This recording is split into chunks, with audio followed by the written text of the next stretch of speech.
How many of you were there on that mission? We had a force of about 120 some rescue people.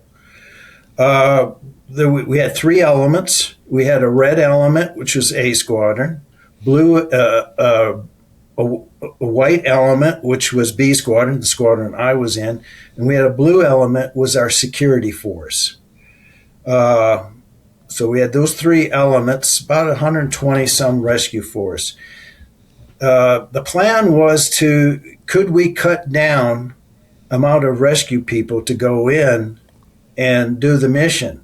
We were already, that I think the embassy I said was like 13 acres, and the people were dispersed in different buildings in there. We would have to go and search and find everybody, and we could not reduce. It was determined that we could not reduce our force and go with five helicopters. And what if we had five helicopters and we went to Hindsight Two? Then one of the helicopters broke down at Hindsight Two. Then what we're going to do? So that's why it was aborted. So B Squadron, we loaded in one of the EC-130s, sitting on the ground. All this time, fixed wing has been going. The MCs went back. The three ECs are on the ground, and they've been running the props. They didn't shut off, and now because of everything being delayed, they were critically low on fuel. So we had the helicopters. The helicopters had been refueled, and they were going to fly back to the Nimitz, the aircraft carrier.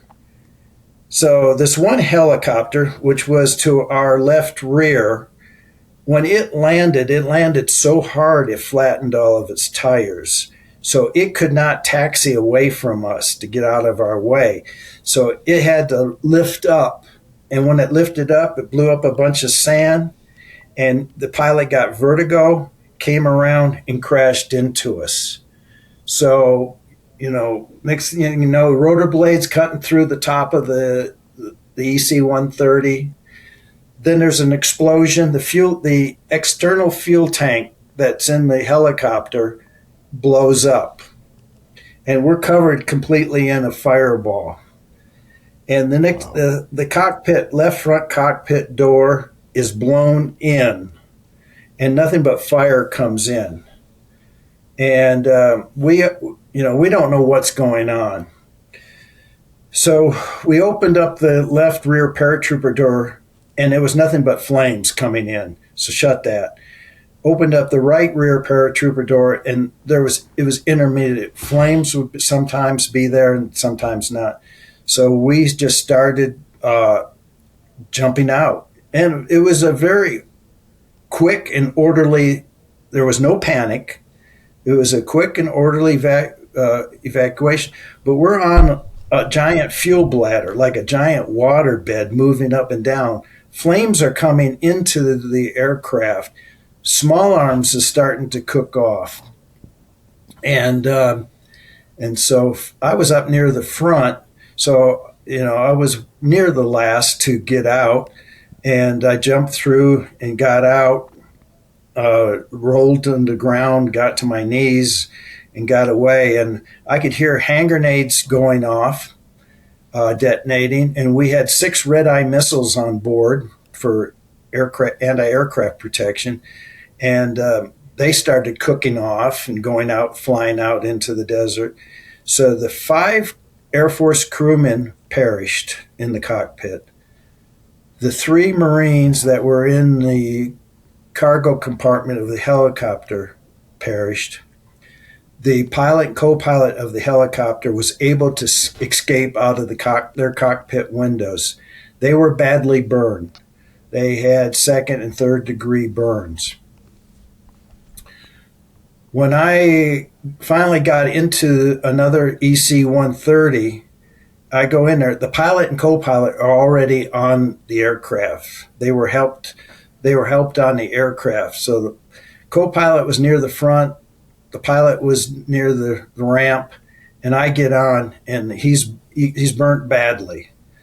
And so I immediately focused my attention onto him. He was having difficulty breathing. He had sucked in some hot fumes and stuff like that. He had a nylon cord around his neck, parachute cord. I cut that off. And I started giving him medical aid, making sure his airway was clear and stuff.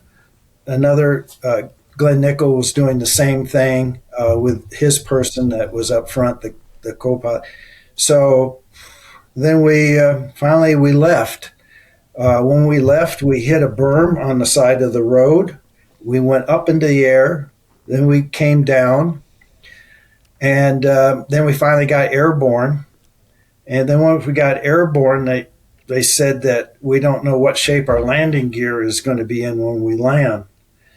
And then later on in the flight, they came over and said, we're low on fuel. We may have to ditch at sea. Luckily, we made it back to Marseria. And I don't know how much fuel we had on board, but all the time, we got some of the Det A guys. We had some Detachment A guys from Berlin on there. They actually had some morphine, and so we were able to give the pilot and co-pilot the morphine. And basically, we needed a medical package on board. They were in shock. We needed IVs and stuff. So in my post write-up of what happened, we all had to write up our perspective of what we did, what we saw, and what we recommend. And I wrote up that each aircraft needs to have a medical package on board with everything, with IVs and all the kind of stuff that you need to keep an airway open. We didn't. All the aircraft had was these little tiny first aid kits that they hang up there that are really worthless. So that was my recommendation, was each aircraft needs to have a medical package, because we are all trained. I was a EOD guy, but I had EMT background. Later on, I went through a combat medical course. So just to have that skill. Yeah, that's a brutal first crack at real world operation for a newly stood up unit. It sounds like it was as Murphy ridden of a mission as exists. We had 100% confidence. If we could get to the embassy, we could do the mission at the embassy. That was never in my doubt that we couldn't do the embassy. We were worried about the extraction.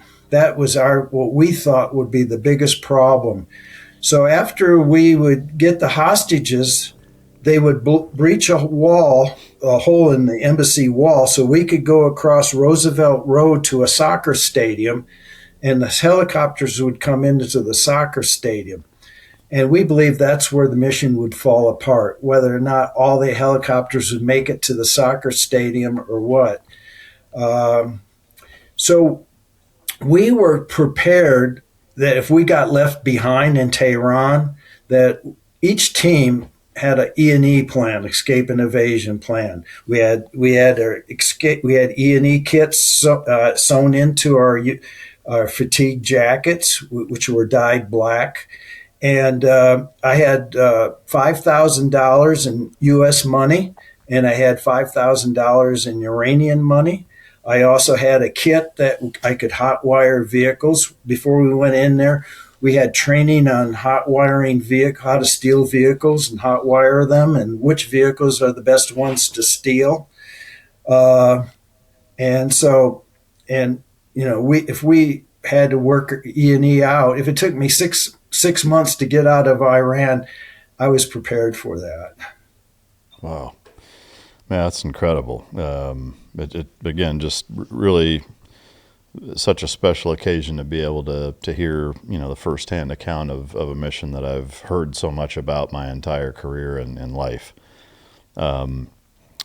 how was the kind of the aftermath once you guys got back and regrouped? Was that a hit to morale, or was it more of a motivator? I'd say it's a hit to morale initially. We flew back and we went back into isolation, not back with our families. We went back into isolation to decompress and to do brief backs and do all that kind of stuff at Camp Perry. Uh, and then President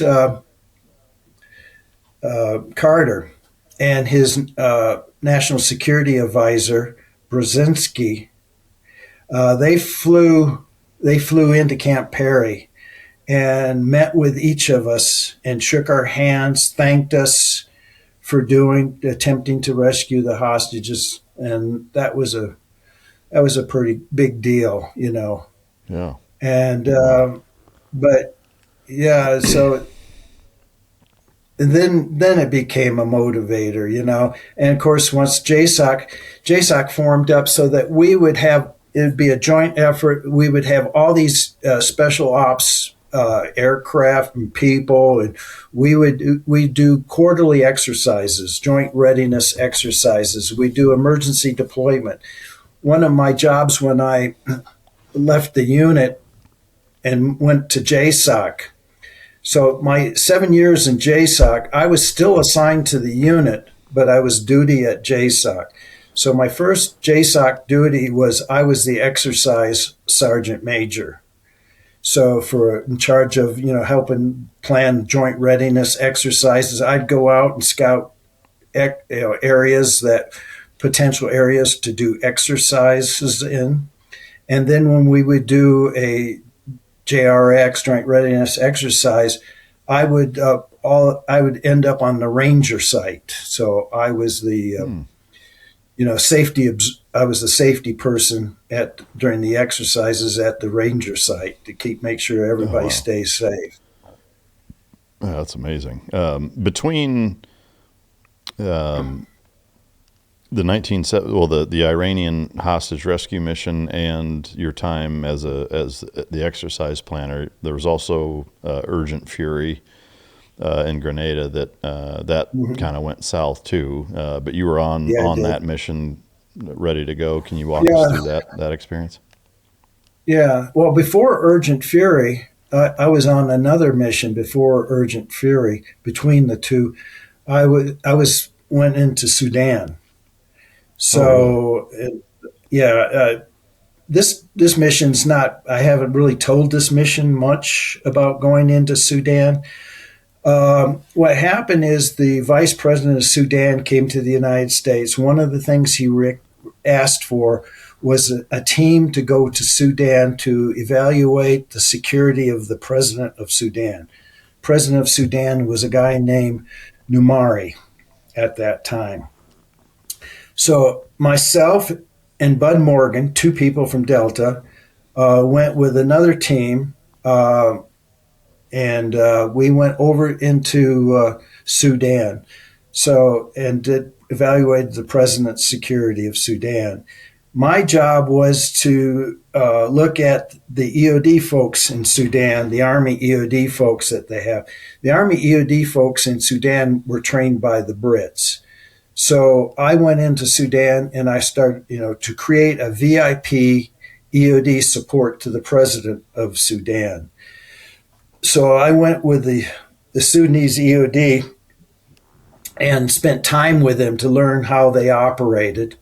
And at this time in Khartoum, there was terrorist bombings going on. There was a group of terrorists from Chad that were setting off sophisticated digital time electronic IEDs in Sudan.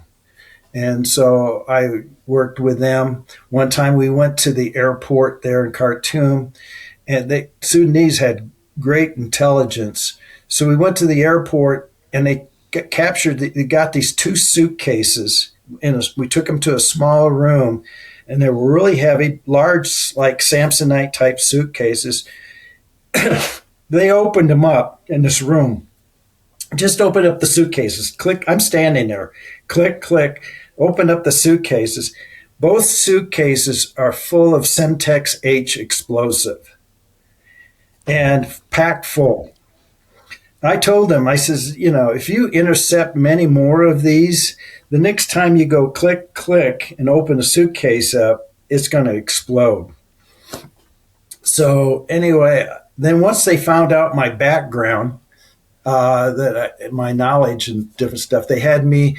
There's two ammunition depots outside of Khartoum, so I went and looked at their safety procedures that they have at the depot and looked at all the stuff, a lot of junk that they got. They would get stuff come in by the Port Sudan, and it go by train, and they would get us stuff. They got a lot of Russian junk, a lot of India junk, China junk. These countries just get rid of their old ammunition and give them to these other countries, as some military shit thing. And then also in Sudan, they had a factory there that made 12 gauge shotgun and 9mm ammo. So I looked at the factory, and I went out to where they stored the magazine powder, for the smokeless powder for the ammo.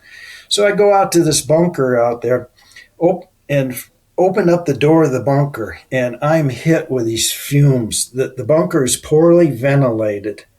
And then I go and look inside of the bunker, and there is smokeless powder laying loose on the floor. And he's got these, few 2 or 3 tons worth of smokeless powder in there.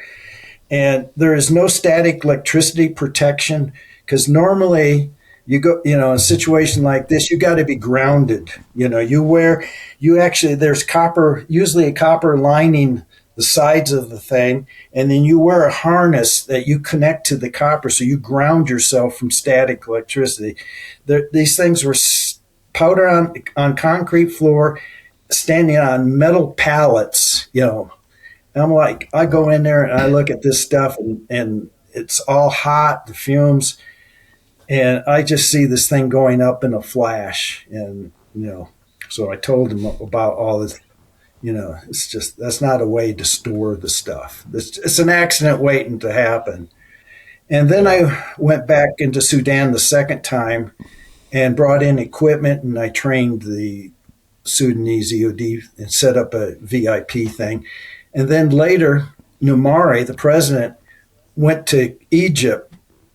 And while he was in Egypt, there was a coup, and he was overthrown. That's Sudan. Man, yeah. Then I did Urgent Fury, Grenada. I was out in Washington State climbing, because I'm on a mountain team. And that's my background, is mountain climbing, rock climbing and stuff. So I'm out in Washington State doing rock climbing out at Leavenworth. Then we get the call to come back. So we come back to the unit, and in 3 days, we had to prepare to go into Grenada. And so I was B Squadron, and our team's mission was the Richmond Hill prison. And Richmond Hill prisons where all the political prisoners were being held, because they had the coup. Now they have a Marxist government. They overthrew the Maurice Bishop, who was elected. And so this Marxist government now has ties with Cuba.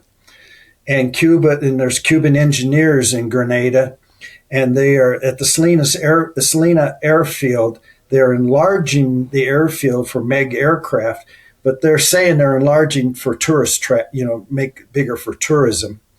And they're setting up MiG hangars. So there was their intention to store MiG aircraft there in Grenada.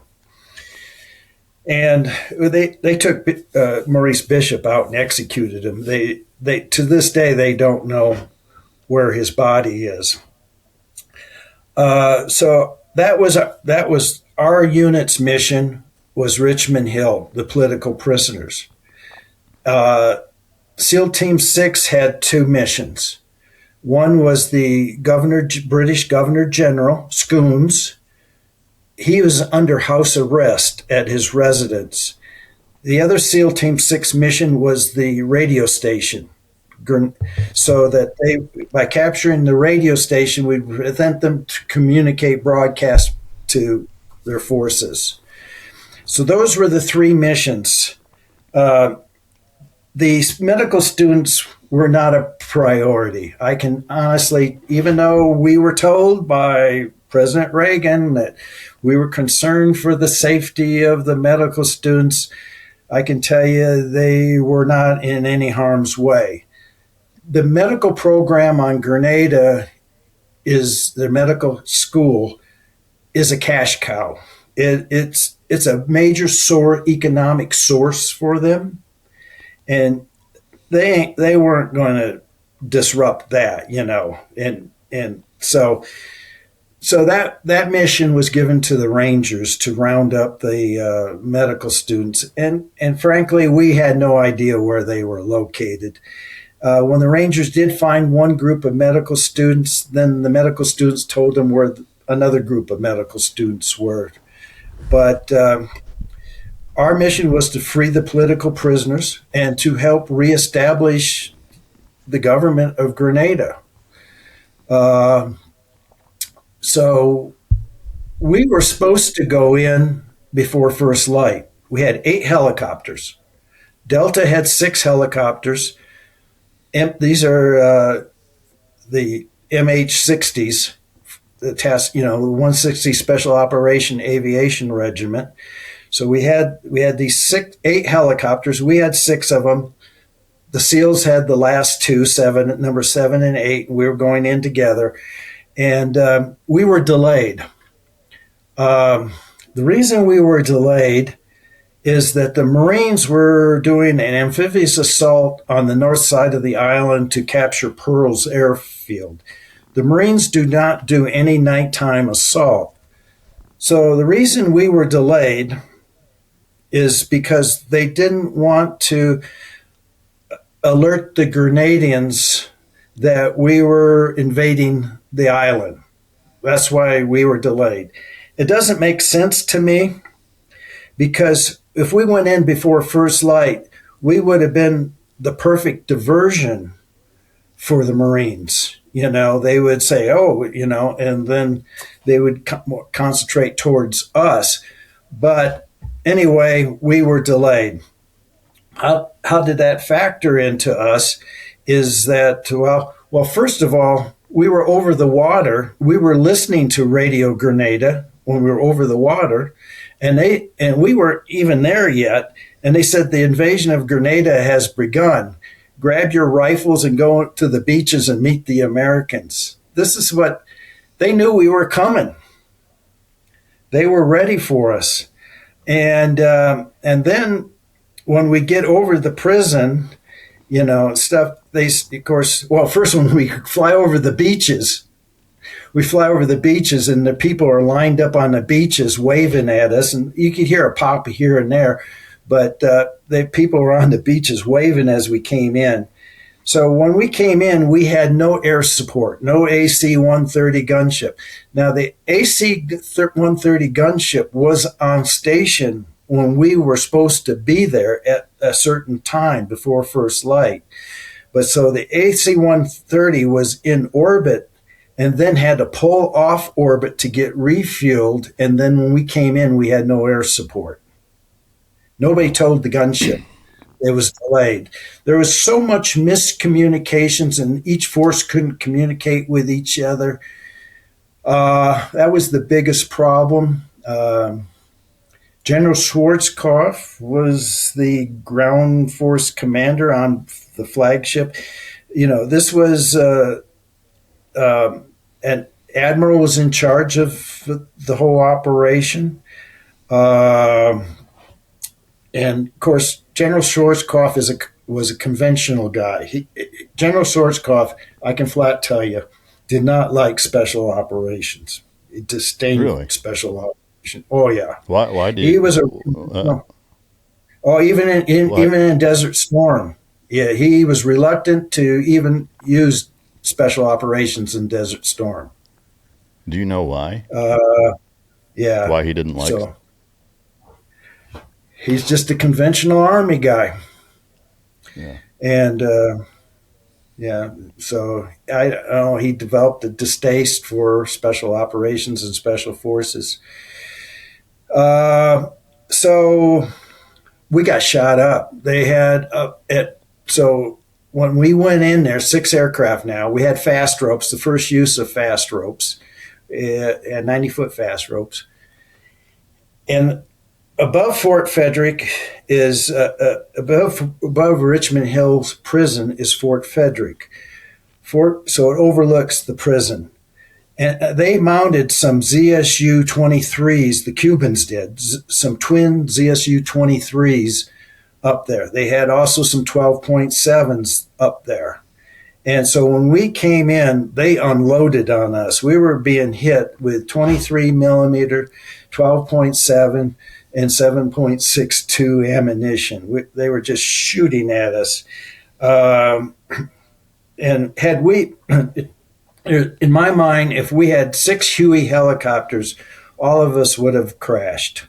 But Wow. I was in helicopter 5, excuse me. I was in helicopter 5. Helicopter 4 was hit. The pilot, a guy named Lucas, his last name Lucas, was mortally injured. Helicopter 4 crashed. And then, we pulled off the target. So my team, we were going to fast rope outside of the prison, and there was a guard shack, guard building, and our job was to prevent the guards from reinforcing the prison. That was my team's mission. And the other teams would land inside the prison. Anyway, we pulled off the target. The fire was so intense. We did a big, huge circle, and then we came in the second time. And again, the fire that was intense. Now they're shooting at us from below, from the prison. Bullets are going through the bottom of the helicopter. I see that there's a toolbox there. So I don't want to get shot in the butt. So I sit on top of a toolbox. And so we're just waiting. We just want to get low enough, put the fast ropes out. We want to get on the ground so we can fight. We cannot fight. Or our door gunner, the first was shot immediately the first time. He was shot. He was wounded on the left side, M60 door gunner. And then we pulled off again, off target again, and we landed. Only one helicopter was deemed flyable. So my team and another team, we get in that helicopter and we fly to the crash site of helicopter 4. And then we pull security on the crash site until a medevac helicopter from one of the ships comes out and picks up our wounded. And then we go back to we're at a hill overlooking the Salina airfield, and Rangers are jumping in. I have my camera with me. I always carry a camera with me. I took pictures of the Rangers jumping in. I think I got the only pictures of the Rangers jumping in. I do have that That's picture. Awesome. Jumping into Salina airfield, and we were above the field looking down on the field. And then we were going to do a ground assault on the prison. We were going to reorganize and just by foot go to the prison. But then we were informed that all the prisoners, after we left, they just opened the gates and let everybody out. Man. The SEALs had, went to the Governor General's thing, and then they were being attacked by some armored vehicles there. So they had an interesting time at the British Governor General's time, and then also the SEALs that took the radio station, and basically then we left. Once the political prisoners were secured and the airfield was secure, a C-141 came in, and we flew out on a C-141. That's another dicey operation, which, because of the inter-operations or inter-service operations being so difficult, SOCOM is born.